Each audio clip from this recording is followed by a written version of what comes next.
Fala, meus queridos amigos do sétimo ano. E aí, tranquilidade? Vamos ver mais um pedacinho de geometria aí? Então, dá uma olhada lá no capítulo de vocês. O capítulo que a gente está falando de circunferência é capítulo 9, tá certo? Essa parte de geometria é só o capítulo 9. Vamos entender algumas coisinhas no início aí pra gente pegar e continuar no ritmo, daquele jeito para vocês entenderem tudo. Então, olha só. A gente tem aqui três objetos diferentes. Então, a gente tem uma bola, a gente tem uma moeda, a gente tem um anel. Todos eles são circulares, mas eles têm nomes diferentes dentro da matemática, dentro da geometria, tem o nome correto dele aí. Então vamos pegar o primeiro aqui, ó, quando eu tenho uma bola, você não dá para pegar, não é um objeto 3D, né? Se é um objeto 3D que eu consigo pegar, é o chamado de esfera. Então aqui, ó, é uma esfera quando é um objeto que eu consigo pegar. Uma moeda, ela tem volume, ela tem um espaço aqui no meio, tá certo? Então ela é chamada de círculo.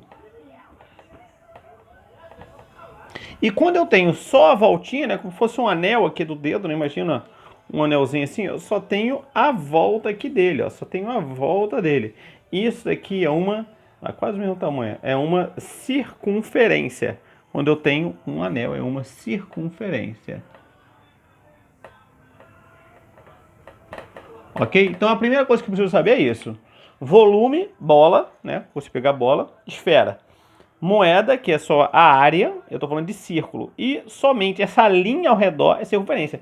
E a circunferência que a gente vai estar falando agora, tá certo? É a circunferência que a gente vai estar estudando esse bimestre, esse pedacinho agora inicial, tá certo? Então o que eu preciso saber? Preciso saber algumas coisas da circunferência. Então primeiro, essa linha ao redor, né, é chamada de circunferência. Se eu pego uma linha aqui no meio, ó, uma linha reta, aqui no meio tem um nomezinho certinho também. Essa linha daqui, ó, é chamada de corda.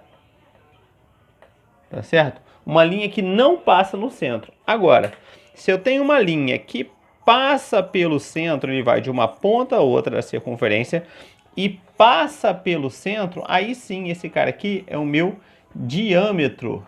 Então aqui é o meu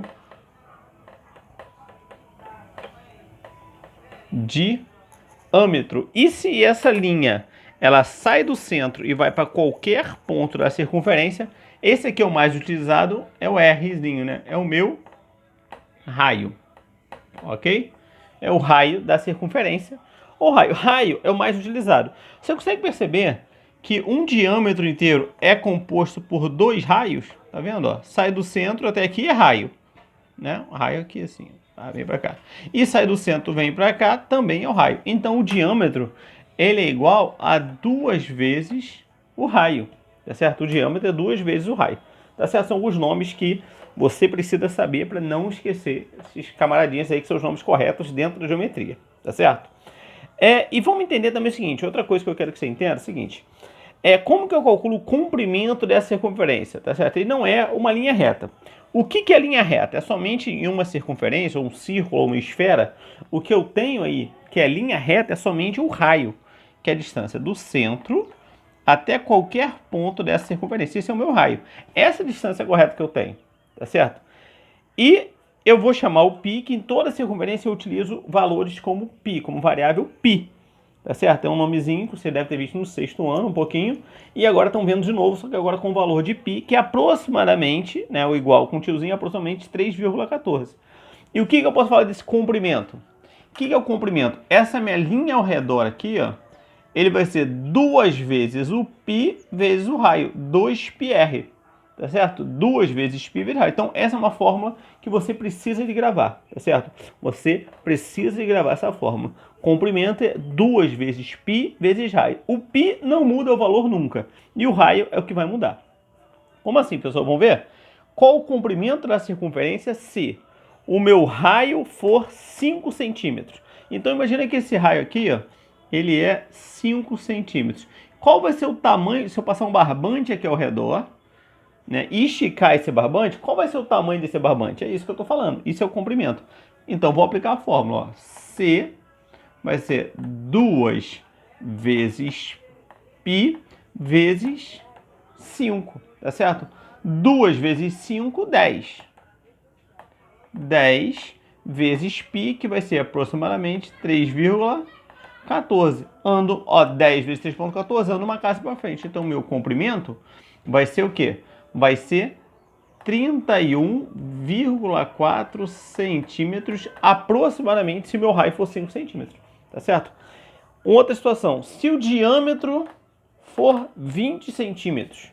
Se o diâmetro for 20 centímetros. Então, presta atenção. Aqui eu falei o raio. Aqui eu falei o diâmetro. Mas a fórmula fala de diâmetro? A fórmula fala de raio. Se o diâmetro é 20, quanto que é o meu raio? Aí eu tenho que prestar atenção para não cair em pegadinha. O raio vale 10 centímetros. Aí sim eu vou conseguir aplicar minha fórmula. Então, meu comprimento, 2 vezes π vezes 10, tá certo? Mantendo a unidade.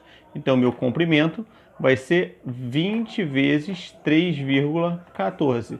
10 eu ando uma casa e 20 eu vou multiplicar por 2. Vai ser, o comprimento vai ser 62,8 centímetros aproximadamente, se o diâmetro for 20, consequentemente o raio for 10. Beleza? Difícil? Não. Você precisa também ter um compasso a partir da próxima aula, tá certo? Não esquece de comprar o seu compasso ou achar o seu compasso assim que você ver esse vídeo. Beleza, meus amigos? Abraço aí, na aula a gente conversa mais. Valeu!